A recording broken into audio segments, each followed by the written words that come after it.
Duane, did you actually try those caviar chips? I did, actually, and you know, they're kind of salty-ish caviar tasting potato chips. Oh, sounds good to me. All right, so why is PepsiCo focusing on their investment in Eastern Europe? What is it about this market that's attractive to them? Well, Ingenuity, one of our mandates has been, since becoming CEO, to grow the PepsiCo's international business.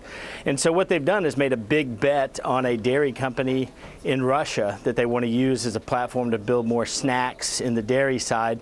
But it also gives them a lot of scale to reach into other parts of Eastern Europe outside of Russia, the former Soviet countries, to try to take their snacks and drinks even farther. And basically what it does is it doubles the amount of people that they can reach, potentially, these consumers, than what they would just find in Russia. So how are they attacking Russia and those surrounding former Soviet countries? How are they doing this? Well, one of the ways is to try to take local snacks and take things like Lay's chips and bring some of the flavors that are local to those areas and bring them to Lay's so they can try to sell these different chips like that. But what they've also done is taken traditional snacks, like a little bread snack that folks take stale bread, stick it in the oven, cut it into squares, spice it up. They've actually created their own versions croutons of those snacks. Yeah, it's basically like a snack crouton that guys drink with beer when they're hanging out watching the football match. And so what they've done is taken their Cheeto equipment, because, you know, they don't really eat Cheetos so much in Russia yet. Right. They take that equipment and use it to make their own bread snack that kind of mimics that.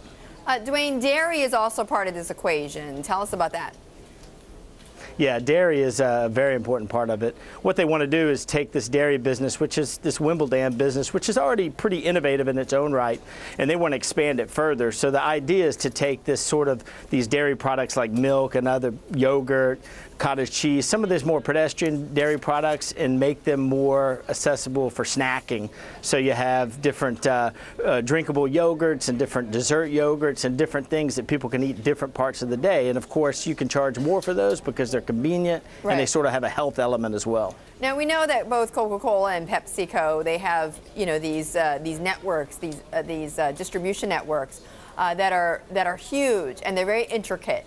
So how is PepsiCo using its network to get these products, these snacks, to some pretty remote areas, right, Duane?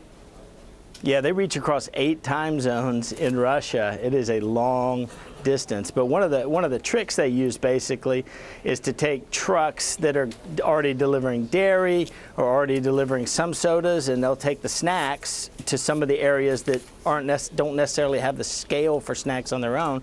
They'll throw the snacks on top of the drinks, which, because, you know, basically you throw drinks on a truck, it weights out, it's too heavy, but there's room at the top. You throw snacks on top and you can basically deliver it to a far-flung area basically for free, and that's one of the things that they're doing.